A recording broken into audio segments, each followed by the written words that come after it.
ഓം ശ്രീ മാത്രേ നമഃ. ദുർഗാ ഭഗവതിയുടെ 9 രൂപങ്ങളിൽ 6-ാമത്തേതാണ് കാത്യായനി. നവരാത്രിയുടെ 6-ാമത്തെ ദിവസം കാത്യായനിയായ ഭഗവതിക്ക് പ്രത്യേകം ആരാധനയുണ്ട്. പ്രപഞ്ചനാഥയായ സാക്ഷാൽ ആദിപരാശക്തി തന്നെയാണ് കാത്യായനി എന്നാണ് വിശ്വാസം.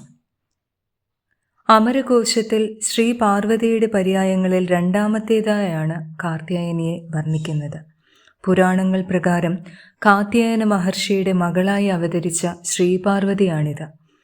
ദേവി മഹാത്മ്യം 11-ാം അധ്യായത്തിൽ ഭുവനേശ്വരിയുടെ സൗമ്യസുന്ദരാകാരമുള്ള രൂപമായി കാത്യായനിയെ വർണ്ണിക്കുന്നുണ്ട്. തങ്ങളുടെ ഇഷ്ടത്തിനനുസരിച്ചുള്ള ജീവിത പങ്കാളിയെ ലഭിക്കാൻ കാത്യായനി ദേവിയുടെ ആരാധന ഉത്തമമാണെന്നാണ് വിശ്വാസം. സ്കന്ദപുരാണമനുസരിച്ച് മഹിഷാസുരനെ വധിക്കുന്നതിനായി ദേവന്മാരുടെ ശക്തികളിൽ നിന്നാണ് ഭഗവതി ജന്മമെടുത്തത്. സിംഹമാണ് കാത്യായനി ദേവിയുടെ വാഹനം. 4 കൈകളുള്ള ഭഗവതി ഖഡ്ഗവും പത്മവും കൈകളിലേന്തിയിരിക്കുന്നു. മഹാകാളി, മഹാലക്ഷ്മി, മഹാസരസ്വതി എന്നിങ്ങനെ 3 ഭാവങ്ങളും ഭഗവതിക്കുള്ളതായി വിശ്വസിക്കപ്പെടുന്നു. നവരാത്രിയിലെ 6-ാം നാൾ ദേവി ദുർഗയെ കാത്യായനി രൂപത്തിൽ ആരാധിക്കുന്നത് വളരെ പ്രാധാന്യമർഹിക്കുന്നതാണ്.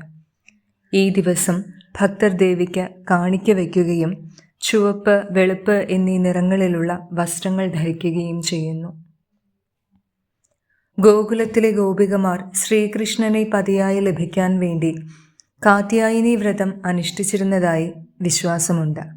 മിതമായ ഭക്ഷണക്രമവും ഈ നാളുകളിൽ അവർ പാലിച്ചിരുന്നു. അതിരാവിലെ എഴുന്നേറ്റ് യമുനാ നദിയിൽ സ്നാനം ചെയ്തതിന് ശേഷം നദിക്കരയിൽ മണ്ണിൽ തീർത്ത ദേവിയുടെ ഒരു ശില്പമുണ്ടാക്കി അവർ ആരാധന ചെയ്തുവെന്നാണ് വിശ്വാസം.